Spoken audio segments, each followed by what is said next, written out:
News insight کے ساتھ میں ہوں عامر ضیاء۔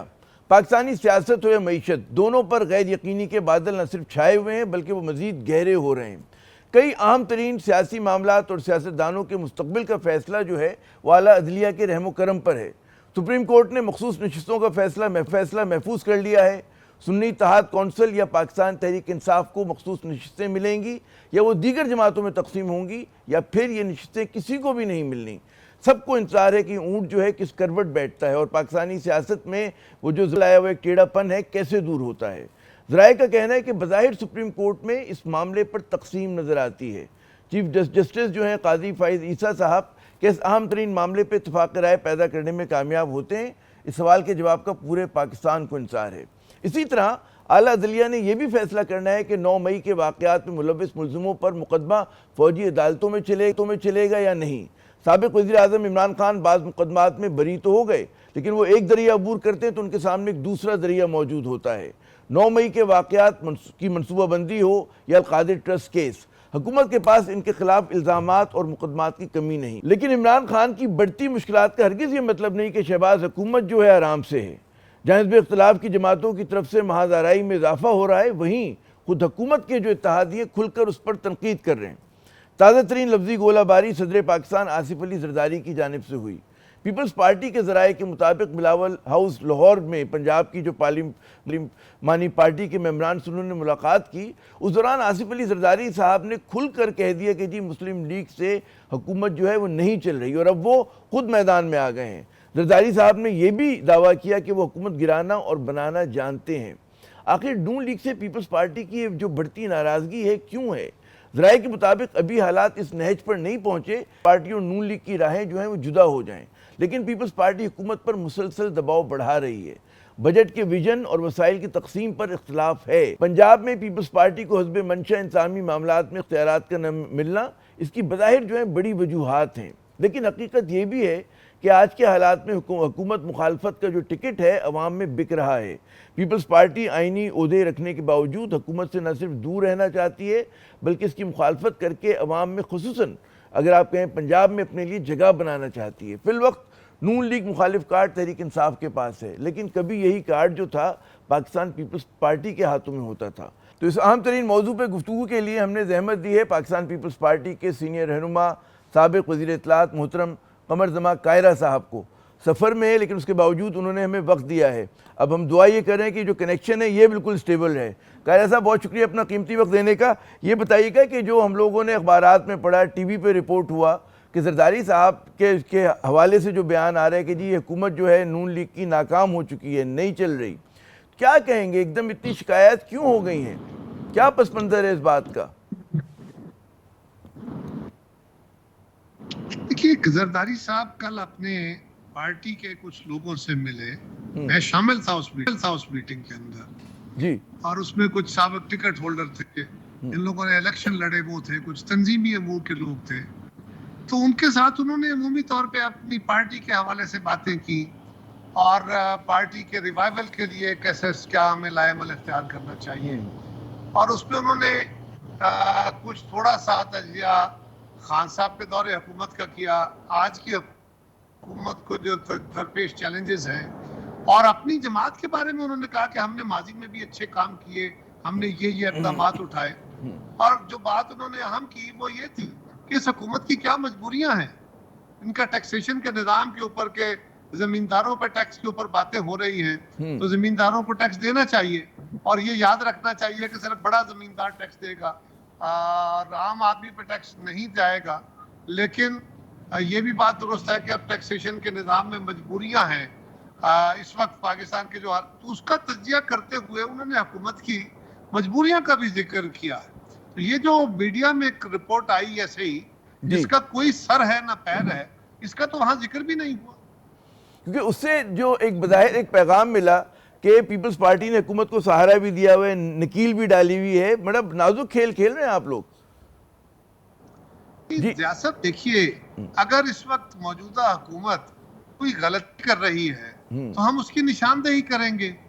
ہم اس کی نشاندہی برملا ایوان کے اندر بھی بجٹ سیشن میں کرتے رہے، اور اب بھی جب آپ اپنی جماعت کی اب بات کر رہے ہوتے ہیں تو اس جماعتی گفتگو کے اندر تو بہرحال آپ بے لاگ تبصرہ کرتے ہیں، آپ اس کے اوپر کھل کے بات کرتے ہیں، اور آپ کا یہ غلط فیصلہ ہے جو ہماری پارٹی کے رہنما اصولوں کے ساتھ میچ نہیں کرتا، تو اس کے اوپر دیکھیں نا، اندرون خانہ تو کئی ساری گفتگو ہوتی ہے، لیکن اس میں تو وہ گفتگو بھی نہیں تھی۔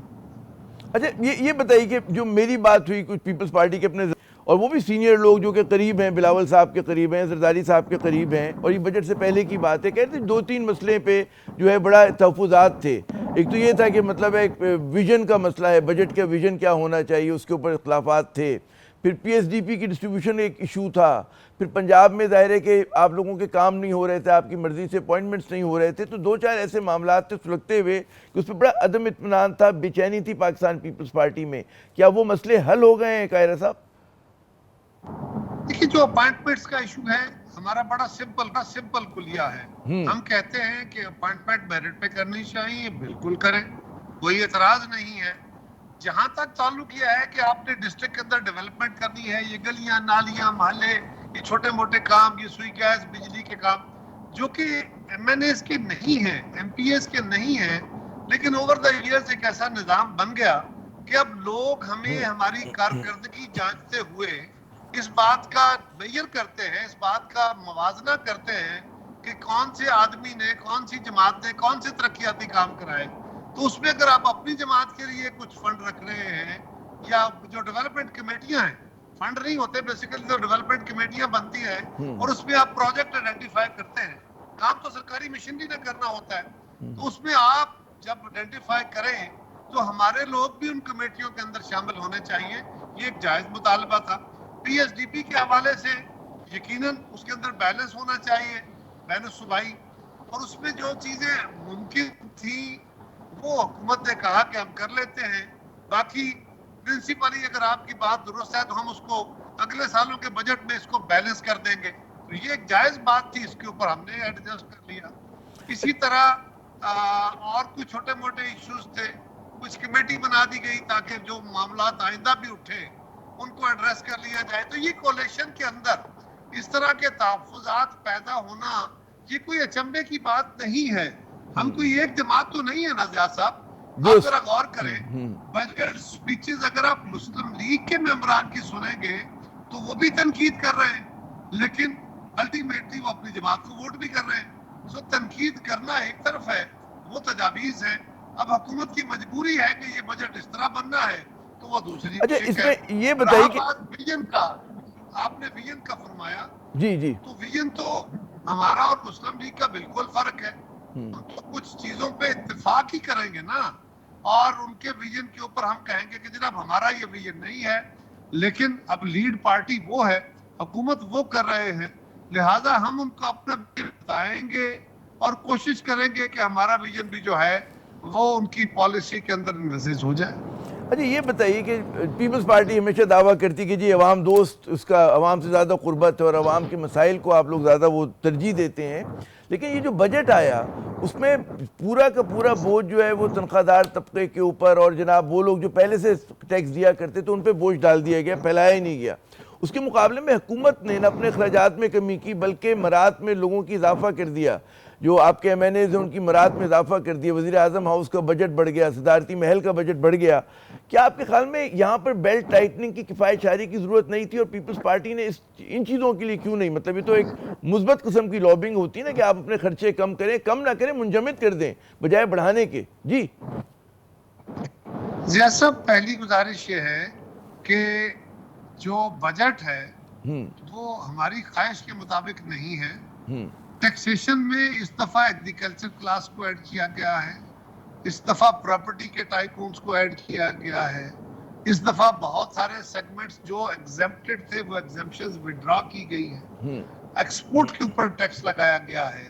یہ نہیں ہے کہ صرف تنخواہ دار طبقے پہ ظلم ہو گیا، تنخواہ دار طبقے کی تنخواہوں میں 25% اضافہ کر کے 2-4% ٹیکس لگا ہے، اتنا ہی ہوگا نا کہ 25% کی بجائے آپ سمجھ لیجئے کہ 20-21% اضافہ ہوا، سو یہ اتنا ہی ہے، نہیں تو آپ تو نہیں ہے۔ حکومتی اہلکاروں کی بات کر رہے ہیں نا، مگر ظاہر ہے کہ جو پرائیویٹ سیکٹر ہے وہ تو اس طرح سے نہیں بڑھا رہا، پرائیویٹ سیکٹر کا تو بالکل بھرکس نکلا ہوا ہے. لیکن یہ بات یاد رکھیے جی صاحب، اس کو بھی میں وضاحت کر دیتا ہوں. پرائیویٹ سیکٹر کے اندر کتنے لوگ ہیں جو رجسٹرڈ ہوتے ہیں، جو ٹیکس پیئرز کی تعداد میں آتے ہیں؟ کتنے ہیں جو دکانداروں کے ملازم ٹیکس کی مد میں آتے ہیں؟ وہی ملازم آئے گا نا جو آپ نے ڈکلیئر کیا ہوا ہے. کتنے ملازم ہیں فیکٹریوں کے اندر؟ تو یہ ایک لمبا کھاتا ہے، یہ نہ کھلوائیں. یہ ایک اور طرف بات چلی جائے گی. جو لوگ رجسٹرڈ ہوتے ہیں نا وہی ٹیکس کی مد میں آتے ہیں، اور ان کی جتنی سیلری دی جا رہی ہوتی ہے یہ اور دوسری بات یہ ہے کہ جب سرکار تنخواہیں بڑھاتی ہے تو پبلک سیکٹر کو بھی تنخواہوں میں ایڈجسٹمنٹ کرنی پڑتی ہے. رہی بات پرائم منسٹر ہاؤس اور پریزیڈنٹ ہاؤس کے اخراجات میں یا کفایت شاعری کی، مجموعی کفایت شاعری کی اگر بات کریں جو حکومت کر سکتی تھی، میں اس پہ گزارش کرتا ہوں. جی میں گزارش کرتا ہوں اگر بجلی کا بل بڑھا، گیس کے ریٹ بڑھے، ملازموں کی تنخواہیں بڑھی، تیل کے نرخ بڑھے، تو یہ سارا خرچہ سرکاری طور پہ گورنمنٹ ہاؤسز کا بھی بڑھے گا نا، ایم این ایز کا بھی بڑھے گا، لاجز کا بھی بڑھے گا، وزیر اعظم ہاؤس کا بھی بڑھے گا، اور صدر ہاؤس کا بھی بڑھے گا. وہاں پہ بھی ملازم، ان کی تنخواہیں بھی بڑھیں گی. وہاں پہ اگر کھانے پینے کی اشیاء آتی ہیں ان کا ریٹ بھی بڑھے گا، بجلی کا نرخ بھی بڑھیں گے. تو یہ جو اضافی سارا کچھ ہے، یہ ملک کے اندر ہونے والے عمومی جو انفلیشن ہے اس کا ایفیکٹ بھی تو آنا ہے نا وہاں پہ. جی آپ نے بڑا اہم نقطہ ہے، بالکل اسی طرح ہوتا ہے. لیکن جو پھر میں کہوں گا کہ جو پرائیویٹ سیکٹر ہے وہ تو ظاہر ہے کہ آپ کے ساتھ ہم قدم نہیں چل رہا ہوتا، اور یہاں توقع ہی کی جا رہی کہ جو لوگ 2,500 ٹیکس دیا کرتے تھے 5,000 ٹیکس دیں گے، اور انفلیشن بھی بڑھ گئی ہے. جو سارے درد آپ نے حکومت کے لیے بیان کیے وہی درد تو ایک نجی کا جو شعبے میں کام کرتے اس کے بھی ہیں.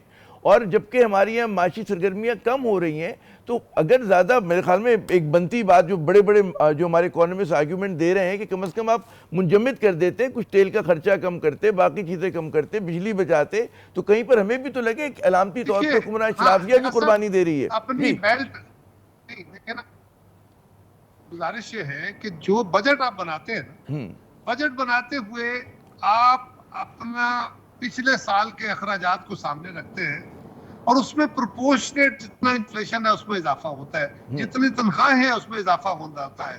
کیا صدر ہاؤس یا وزیر اعظم ہاؤس کے جو ملازمین ہیں کیا ان کی تنخواہوں میں اضافہ نہیں کریں گے، اس کو فریز کر دیں گے؟ کیا وہاں پہ استعمال ہونے والی جو گاڑیاں ہیں ان کا فیول کم کر دیں گے؟ کیا یہ ممکن ہے کہ گاڑیاں چلائے بغیر نظام ہو؟ ہاں یہ درست ہے کہ اگر اس میں تعیش کا سامان ہے، اگر کوئی سیر سپاٹے کے لیے گاڑیاں استعمال ہو رہی ہیں، جہاز استعمال نہیں ہونے چاہیے، فریز کیا وہ ہونے ہی نہیں چاہیے، لیکن جائز. ہاں یہ بات درست ہے کہ ان اخراجات کے اوپر قدغن لگائی جائے. حکومت اپنا سائز کم کرنے کے لیے کوششیں کر رہی ہے. کچھ ڈپارٹمنٹ، میری جماعت نے مطالبہ کیا ہے نا کہ 18ویں ترمیم کے اندر جو ڈپارٹمنٹ ڈیوالو ہو گئے ہیں سبجیکٹ، وہ وزارتیں ختم کر کے صوبوں کے حوالے کریں اور ڈپارٹمنٹس کو مرجر کر کے ان کا بھی خاتمہ کریں تاکہ گورنمنٹ کا سائز چھوٹا ہو. اب یہ ایک دن میں تو نہیں ہوگا نا، وہاں ملازمین ہیں، وہاں اثاثے ہیں، اس کی ٹیکنیکلٹیز ہے، پینشن کے ایشو ہیں، آپ کو اس بات کا کمیٹیاں بن کے کام کر رہی ہیں. آپ کو اس بات کے احساس ہے کہ جو بھی حکومت کا بیانیہ ہے، جو آپ بھی جس کا اظہار کر رہے ہیں، اس کو عوام میں پذیرائی حاصل نہیں ہو رہی ہے، لوگوں کی سمجھ میں نہیں آ رہا. ایک بہت بڑی خلیج ہے حکمراں اشرافیہ کے درمیان اور عوام کے درمیان. اس بات کا تو میرے خیال میں ادراک ہوگا، پیپلز پارٹی کو تو ہوگا. جی لیکن سب کو ہے، یہ نہیں ہوتا کہ کسی کو ادراک نہیں ہے. ایک بات بڑی سمپل ہے نا، آپ کا یہ کہنا، میں یہاں کھڑے ہو کے تقریر کروں کہ گورنمنٹ کو چاہیے بجلی کا بل عام آدمی کے بس میں نہیں رہا، تو یہ بات درست ہے نا کہ عام آدمی کے بس میں نہیں ہے اور گورنمنٹ اس کو کم کرے. گورنمنٹ کو چاہیے کہ مہنگائی کم کرے، گورنمنٹ کو چاہیے کہ تنخواہیں 50% بڑھا دے، گورنمنٹ کو فلاں فلاں. اب ٹیکس نہ لگائے، یہ بات اچھی لگے گی نا سب کو.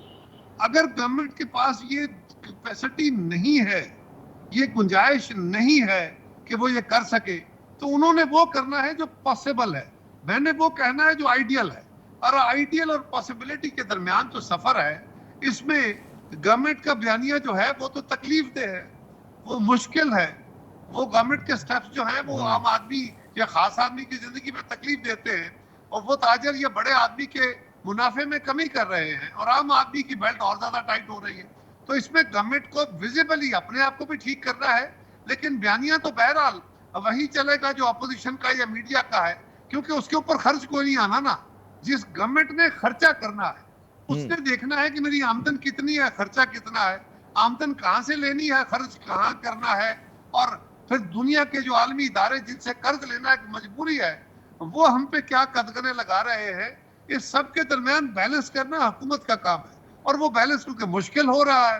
اس لیے عام آدمی کو تو کبھی اس کا بجٹ, اور کوئی بجٹ بھی کبھی, کوئی ماج توے سے کہہ رہا ہوں, کوئی بجٹ کبھی عوام دوست بجٹ نہیں کہلایا. نہیں, لیکن جو اس مرتبہ قیامت گزری ہے لوگوں پہ, وہ پہلے ماضی میں کبھی نہیں گزری تھی.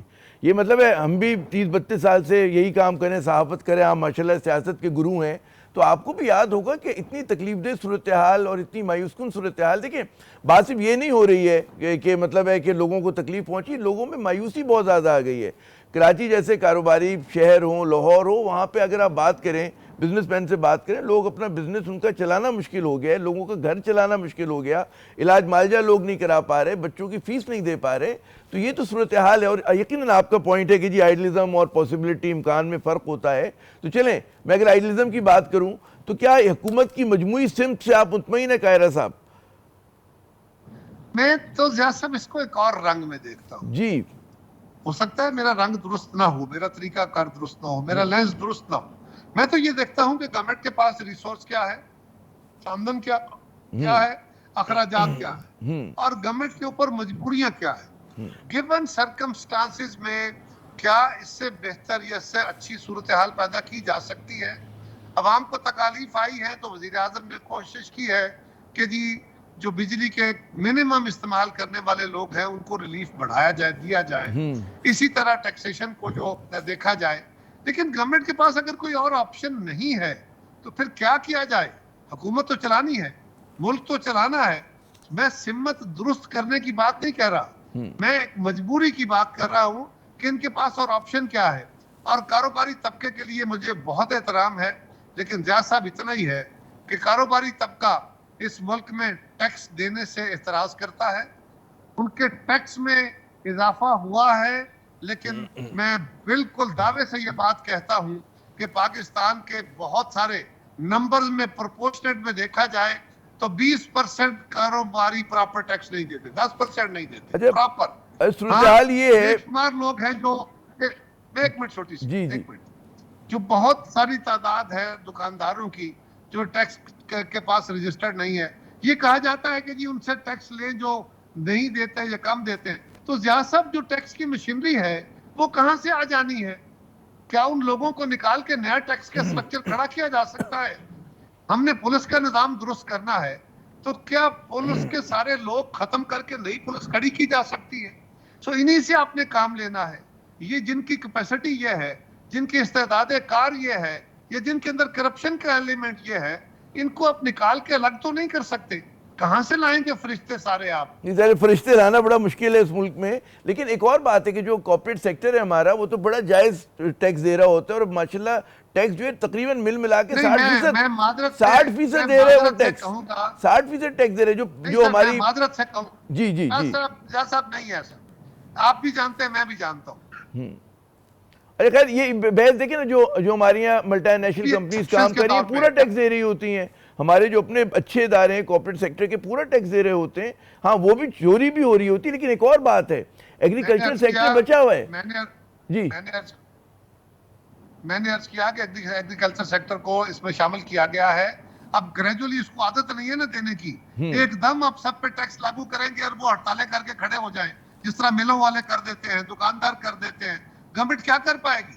آج اگر تاجر جی ہڑتال کی کال دے دے اور چیزوں کی قلت ہو جائے تو آپ گورنمنٹ کے خلاف جلوس نکال کے بیٹھ جائیں گے, پھر گورنمنٹ کیا کرے گی؟ سو گورنمنٹ نے قابل عمل ایک صورتحال بنا کے چل رہا ہے کہ ہم لوگوں کو بھی راضی رکھ سکے, اپوزیشن بھی ایکسپلائٹ نہ کر سکے, کاروبار بھی چل سکے اور کام بھی چلے. میں تو صرف یہ گزارش کر رہا ہوں کہ آئیڈیل باتیں کرنا بڑا آسان کام ہے, بہت اچھا, لیکن ایک قابل عمل آپشن متبادل کے طور پہ, متبادل یہی ہوتا ہے کہ اب نیا ٹیکس, پہلے سے موجود ٹیکس کے لوگوں کو ان کا آپ نے ٹیکس بڑھا دیا ہے, آپ نئے لوگوں کو تو نئے لوگوں کا بہت نیٹ بہت کو شکریہ قاہرہ صاحب. کوشش ہو رہی ہے. بڑی دلچسپ گفتگو ہو رہی تھی لیکن مجھے ذرا خطا کلامی کرنی پڑ رہی ہے کیونکہ یہاں پہ سیگمنٹ کا وقت ختم ہو رہا ہے. بہت شکریہ قاہرہ سے قیمتی وقت دیا. ناظرین یقیناً مطلب ہے کہ آئیڈیلزم ایک چیز ہوتی ہے, عملی زندگی ایک اور چیز ہوتی ہے, لیکن اصل بات تو یہی ہے کہ عوام کا جو ایک دکھ اور ان کے مشکلات اس میں بے پناہ اضافہ ہوا ہے. اسی طرح مطلب ہے کچھ بھی کہہ لیں, مطلب ہے کہ کوئی بھی تعدیل دے لیں, لیکن جو ہمارا کاروباری طبقہ ہے بڑی بری طرح سے کچلا گیا ہے, اور ہماری تنخواہ دار طبقہ ہے وہ بھی بہت بری طرح سے کچلا گیا ہے. لیکن ظاہر ہے کہ حکومت کا ایک اپنا بیانیہ ہے, اس کی اپنی مجبوریاں ہیں جو ہمیں سمجھنے کی کوشش کرنی چاہیے, اور ہم کوشش کر رہے ہیں اس پروگرام کے ذریعے. یہاں پہ وقفہ لیتے ہیں, وقفے کے بعد جب دوبارہ حاضر ہوں گے ایک اور بہت سلگتا ہوا مسئلہ, بڑھتی ہوئی پاکستان کی آبادی. کم بات ہوتی ہے اس پہ لیکن ہم تھوڑا سی بات کریں گے. ہمارے ساتھ رہیے گا.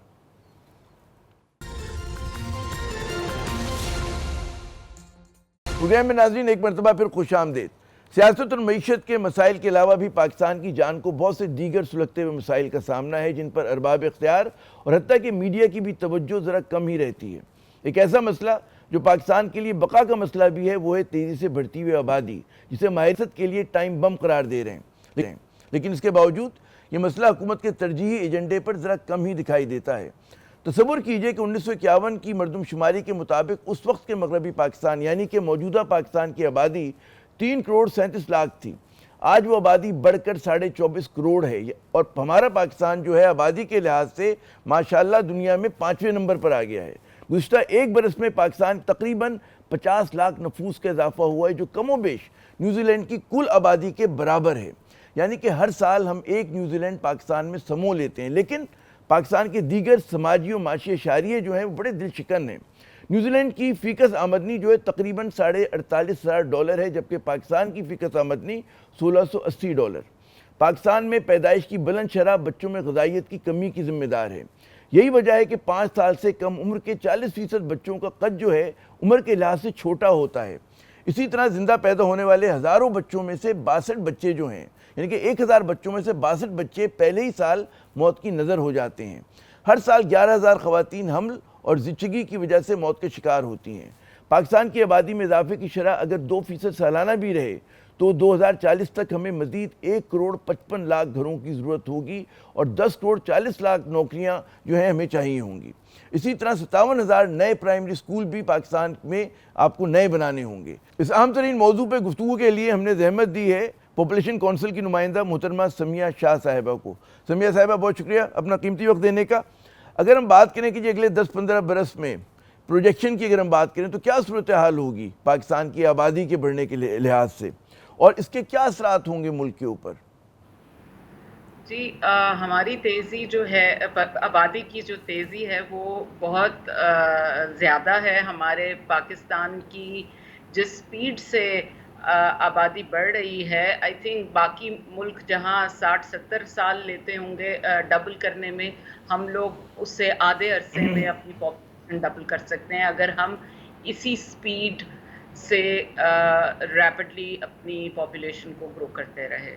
تو بہت ضروری ہے کہ ہم اپنی پاپولیشن گروتھ کو ایک سسٹینیبل لیول پہ لائیں. سسٹینیبل سے مراد یہ ہے, جو ایک پرانی کہاوت ہے نا کہ بھئی اتنی ہی پاؤں پھیلاؤ جتنی چادر ہے. تو اپنے وسائل کے مطابق اگر ہم اپنے نیشنل لیول پہ بھی آف کورس ایک بیلنس لائیں, اور اپنے فیملی لیول یونٹ کے لیول پہ بھی ہم یہ دیکھیں کہ ہم کس طرح اپنے بچوں کو اچھی تعلیم اور تربیت دے سکتے ہیں, ان کی صحت, ان کی ایجوکیشن, ان کے لیے جو افیکشن ہے, یہ سب چیزیں کنسیڈریشن ہونی چاہیے فیملی کا سائز متعین کرنے کی, تاکہ آپ ایک توازن لا سکیں فیملی سائز میں. سمیہ یہ بتائیے گا کہ غالباً 2.5% ہے ہماری آبادی بڑھنے کی رفتار. یہ جو پاکستان میں جو تناسب ہے جس کو آپ تیز قرار دے رہی ہوں, جو بالکل تیز ہے, اس کی راہ میں کیا جو ہے مسائل حائل ہیں؟ ہمارے سماجی رویے ہیں, ہماری حکومتی ترجیحات ہیں کہ پاکستان جو ہے قابو نہیں کر پا رہا, جبکہ ہم دیکھتے ہیں کہ دیگر اسلامی ملک ہوں, کئی ملک, ایران کو دیکھ لیں آپ, مطلب بنگلہ دیش کو دیکھیں, بڑی انہوں نے خوبصورتی سے کنٹرول کیا. ہمارے جو ہمسایہ ممالک ہیں انہوں نے اس کہتے ہیں تفرید سے بڑی اچھی طرح سے لڑا. پاکستان کیوں بار بار ناکام ہو رہا ہے؟ جی یہ آپ نے ویسے درست کہا کہ ہم ایک کنسسٹنٹ ناکامی میں ہی ہیں پاکستان کی ٹریجیکٹری جہاں تک پاپولیشن مینجمنٹ کا تعلق ہے. اس میں دونوں طرف سے آپ دو براڈلی اگر آپ کہیں کچھ مسائل ہمارے پروگمیٹک یعنی کہ فیملی پلاننگ سروسز کی فراہمی, اس کی معلومات کی فراہمی, اس کے اوپر کچھ ہٹ کرتے ہیں. کچھ ہمیں انوویٹیو اپروچز جو کہ دنیا میں بہت کامیاب ہو چکی ہوئی ہیں, جیسے پرائیویٹ سیکٹر انوالومنٹ ہے, لوکل کمیونٹی لیول پہ کمیونٹی مڈ وائفز ہیں, LHWs ہیں, ان کی انوالومنٹ اور سہولیات کی جو اویلیبلٹی ہے پبلک آؤٹلیٹس پہ, وہ اس طرح کی چیزیں انشور کرنا بہت ضروری ہے. اس کے لیے بہت امپورٹنٹ ہے کہ حکومت جو ہے اتنے ریسورسز ایلوکیٹ کرے. جب ہم پولیٹیکل ول کی بات کرتے ہیں تو وہ کس طرح ٹرانسلیٹ ہوتی ہے, وہ اسی طرح ٹرانسلیٹ ہوتی ہے کہ وہ آپ کی ریسورس ایلوکیشن یا آپ اس چیز کو اچیو کرنے کے لیے بجٹس ایلوکیٹ کرتے ہیں. پاکستان کا فیملی پلاننگ پروگرام ہے وہ ہمیشہ سے انڈر فنڈڈ ہے. We are still underfunded. اچھا, اب تو بہت زیادہ کنٹرول پروونسز کے پاس بھی ہے نا, آپ سمجھتی ہیں فیڈرل لیول پہ انڈر فنڈڈ ہے, کیا پروونشل لیول پہ بھی یہی صورتحال ہے؟ بالکل یہی صورتحال ہے اکراس پروونسز, بیکاز یہ تو اب ڈیوالوڈ سبجیکٹ ہے. پروونسز میں بالکل یہی صورتحال ہے. کنسسٹنٹلی بجٹ بڑا ہے, میں یہ نہیں کہوں گی کہ بڑا نہیں ہے, لیکن اس میں یہ ہے کہ جو بڑھنے کے باوجود ہماری جو ایک انٹرنیشنل کمٹمنٹ ہے کہ کم از کم $2 یا 500-600 کے لگ بھگ ہم فی کس خرچہ کریں فیملی پلاننگ کا, وہ ہم نہیں اچیو کر پا رہے. تو کتنا کر پا رہے ہیں اس وقت ہم, کتنا ہوگا ہمارا اگر جو ہمارا کمٹمنٹ ہے پورا نہیں کر رہے, آدھا کر رہے ہیں؟ نہیں, آدھے سے بھی کم. آدھے سے بھی کم. میں کہا کہ 500 کی جگہ ہم 200 روپے خرچ کر رہے ہیں. میرے خیال میں آئی تھنک پروبیبلی 200 سے بھی ذرا کم ہی ہے, جو مجھے ایگزیکٹ اس طرح یاد نہیں ہے, بٹ وی آر لائک. اچھا چلیں, ایک تو سمجھ میں آ گئی بات, وسائل کی کمی ہے کہ پاکستان کو زیادہ وسائل ڈالنے ہیں. سماجی رویے, کیا یہاں پر کہیں ریلیکٹنس بھی ہے لوگوں میں کہ جناب وہ سمجھتے ہیں کہ جی یہ کام نہیں کرنا, مطلب ہے آبادی کو کنٹرول کرنا جو ہے ہماری ذمہ داری نہیں, مڈل کلاس کر لیتی ہے, پڑھے لکھے لوگ تھوڑا بہت اس پہ عمل کرتے ہیں, لیکن ہماری جو والی پاپولیشن ہے دیہی علاقوں میں خصوصاً, ان کی کیا صورتحال ہے؟ کیونکہ پرابلم تو وہیں پہ, بڑے گھرانے تو وہیں پر ہیں زیادہ تر. ایک تو یہ کہ اوور آل ہمارے ہاں desire to have larger families generally exist کرتی ہے across urban and rural divide. ایک وہ general inclination ہے, لیکن یہ کہ جو سماجی رویوں میں I think یہ کہنا کہ وہ ایک تو یہ desire ہوگی to have large families, پھر اس میں ایک بہت امپورٹنٹ جو چیز ہے اس میں آپ کے ملک کی خواتین کا سٹیٹس کیا ہے. ٹھیک ہے, اس میں ویمن امپاورمنٹ بہت کرٹیکل رول پلے کرتی ہے. کیا آپ کی بچی اسکول جا رہی ہے, آپ کی عورت پڑھی لکھی ہے, وہ کیا ایک گینفلی کہیں امپلائڈ ہے, یہ ساری چیزیں جو ہیں سماجی رویوں کے چینج میں بھی اور فیملی پلاننگ کے اپ ٹیک پہ بھی اثر کرتی ہیں. پھر ہمارے ہاں پریفرنس فار بوائز ایک ایشو ہے. یعنی کہ 3 بیٹیاں ہیں تو چوتھے کی بیٹے کی کوشش میں ایک یہ ہمارے ہاں کامن سٹوری, اور یہ امیر غریب سب میں یہ کامن سٹوری ہے. یہ صرف آپ یہ نہیں کہہ سکتے کہ غریب طبقہ بیٹوں کے لیے کرتا ہے, یہ سب ہمارے ہاں ایک کلچرل وہ ہے. یہ بتائیے گا, وقت کیونکہ کم ہے ہمارے پاس, ایک جو پہلے اگر میں موازنہ کرتا ہوں کہ جو پیکیجنگ ہوتی تھی فیملی پلاننگ پروگرام کی, وہ بڑی تھی کہ بچے 2 ہی اچھے یا کم بچے خوشحال گھرانہ. اب لگتا ہے کہ آپ لوگوں کا پیغام جو بھی آپ دیتے ہیں بہت ڈائلیوٹ ہو گیا ہے. اس میں جو ایک 70s کے پاکستان میں جو جاہرانہ پن ہوا کرتا تھا, جو میسج کے اندر ریزالو ہوتا تھا, وہ نظر نہیں آ رہا بالکل. اچھا, یہ میں آپ کو بتاؤں, ایکچولی میں آپ سے اس سے ایگری نہیں کروں گی کہ وہ جو 2 بچے خوشحال گھرانہ یا 2 بچے کا جو ایک سلوگن تھا وہ ڈیفینیٹلی کامیاب نہیں ہوا. تو تبھی ہم اس پوائنٹ پہ پہنچے ہیں کہ ہم دنیا کا 5واں بڑا ملک بن چکے ہوئے ہیں. وہ جو 2 بچوں والا تھا وہ ہماری, جیسے میں نے بھی آپ سے کچھ کلچرل ایسپیکٹس کی بات کی, وہ ہمارے ہاں سوشل ایمبیڈنگ فیملی پلاننگ کی ویسی کر ہی نہیں سکا. اب جو پاکستان کا نیریٹو ہے اس کو ڈیفینیٹلی کچھ کیچی یا اٹینشن والا بنانے کی ضرورت ہے, لیکن وہ نیریٹو جو ہے وہ بہت مناسب ہے اس طرح کہ وہ رائٹس بیسڈ فیملی پلاننگ کی بات کرتا ہے, والنٹری فیملی پلاننگ کی بات کرتا ہے. یہ نہیں, نہ یہ اسٹیٹ کا کام ہے کہ وہ آپ کو بتائے کہ کتنے بچے ہونے چاہیے جیسے 1 چائلڈ پالیسی چائنا کی, نہیں, یہ والنٹری فیملی پلاننگ کو پروموٹ تو کرتا ہے. اس میں رضاکارانہ میں تو پھر سمیہ شاہ صاحب یہی ہوگا جو پاکستان میں ہو رہا ہے. بہت شکریہ, آپ نے اپنا قیمتی وقت دیا. ناظرین, آپ نے گفتگو سنی, بہت اہم ایشو ہے سلگتا ہوئے, جس پہ ہم جتنی بات کریں کم ہے, لوگوں کو ایجوکیٹ کرنے کی ضرورت ہے. یہاں پر لیتے ہیں وقفہ, وقفے کے بعد جب دوبارہ حاضر ہوں گے تو کچھ بات کریں گے کاروبار کے ماحول پر. پاکستان میں گزشتہ 1 برس میں کاروباری ماحول بہتر ہوا ہے یا ابتر ہوا ہے, بات ہوتی ہے وقفے کے بعد.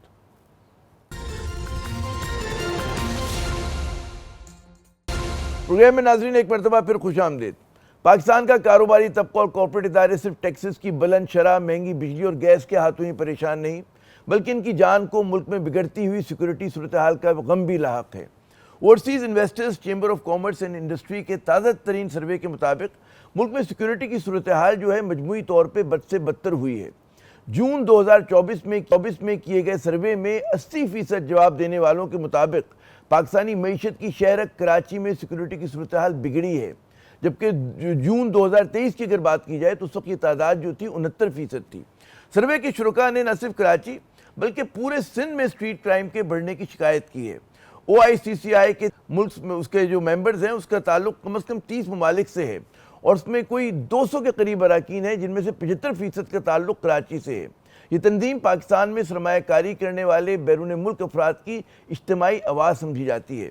سروے کے شرکاء کے مطابق کراچی کی طرح بلوچستان میں بھی سیکورٹی کی صورتحال جو ہے وہ خراب ہوئی ہے. 75% اراکین کی رائے میں بلوچستان میں سیکورٹی کے مسائل میں اضافہ ہوا ہے. 2023 میں یہ تعداد جو تھی 68% تھی, لیکن پنجاب سے نسبتاً اچھی خبر آئی ہے.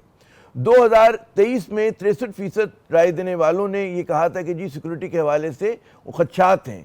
اب یہ تعداد جو ہے گھٹ کر 53% ہو گئی ہے. لاہور کے بارے میں رائے جو ہے وہ مزید بہتر رہی, اور یہ گزشتہ برس 73% سے گھٹ کر 49% پر آ گئی. ایسا ہی کچھ پشاور میں بھی دیکھنے میں آیا ہے. خیبر پختونخوا میں بڑھتے ہوئے دہشت گردی کے واقعات اپنی جگہ, لیکن گزشتہ برس 68% کے مقابلے میں اس سال جو ہے 58% نے امن و امان کے حوالے سے اپنی تشویش کا اظہار کیا. OICCI جو ہے وہ سیکورٹی سروے 2015 سے لگاتار ہر سال ہوتا ہے. اس کے اراکین میں CEOs اور جو سینئر مینجمنٹ کے لوگ ہیں وہ شامل ہوتے ہیں, اور اس کے اراکین جو ہیں پاکستان کے ٹیکس محاصل کا تقریباً 30% حصہ ادا کرتے ہیں. ان میں سے کئی افراد جو ہیں وہ گلوبل فارچون 500 کمپنیوں سے جڑے ہوئے ہیں. حکومت پاکستان خصوصاً SIFC کے لیے یہ سروے جو ہے لمحہ فکریہ ہونا چاہیے, اس لیے کہ اگر انہیں ملک میں بیرونی سرمایہ کاری لانی ہے تو پھر ہر صورت میں سرمایہ کاروں اور کاروباری طبقے کی پاکستان کے متعلق رائے اور مجموعی تاثر کو بدلنا ہوگا, اور اس تاثر کو بدلنے کے لیے آج کے پاکستان کی حقیقت کو بدلنا ضروری ہے, یعنی کہ پاکستان کو محفوظ بنانا ضروری ہے. عامر ضیاء کو اگلے پروگرام تک کے لیے اجازت. خدا حافظ.